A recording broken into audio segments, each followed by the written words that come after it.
बिस्मिल्लाहिर्रहमानिर्रहीम। अस्सलाम वालेकुम दोस्तों, उम्मीद करता हूँ आप बिल्कुल ठीक ठाक होंगे। दोस्तों आज है 20 अप्रैल सन 2023 और दिन है जुमेरात का। माह मुक़द्दस माह रमज़ान जो है इस वक्त अपने आखिरी अयाम में मौजूद है और ओमान की मजहबी अमूर के महकमे की तरफ से ईद उल फ़ितर यानी शवाल का चाँद देखने के लिए कमेटियाँ मुख्तलिफ ओमान के मुख्तलिफ गवर्नरेट में बैठी थी और कोशिश की गई चाँद देखने के लिए, लेकिन चाँद जो है वो अपना चेहरा नहीं दिखा सका है।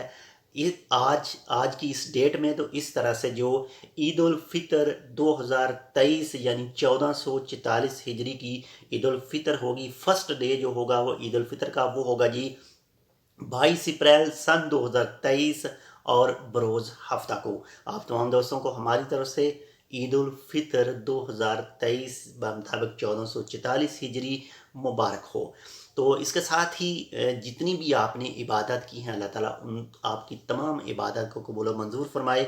और जो भी इस दुनिया से हमसे बिछड़ चुके हैं, अल्लाह ताला उन सब की मगफरत करे। और जो भी इस वक्त बीमार हैं, अल्लाह ताला उन सब को शिफाए कामिला अता फरमाए।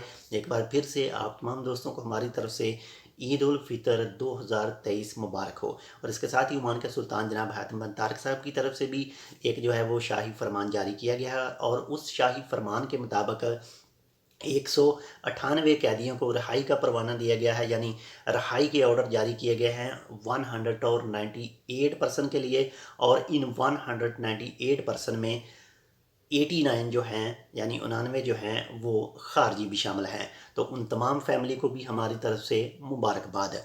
ईद इंजॉय कीजिएगा। माशाल्लाह से जो मौसम के बारे में कहा गया है वो भी मौसम थोड़ा सा जो अच्छा ही रहेगा, इंजॉय कीजिएगा, लेकिन अपनी हद तक। आपकी इंजॉय में किसी दूसरे का नुकसान जो है वो ना हो।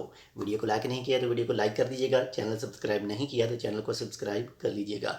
मिलते हैं आपसे दूसरी अपडेट के साथ, तब तक के लिए अल्लाह हाफिज़।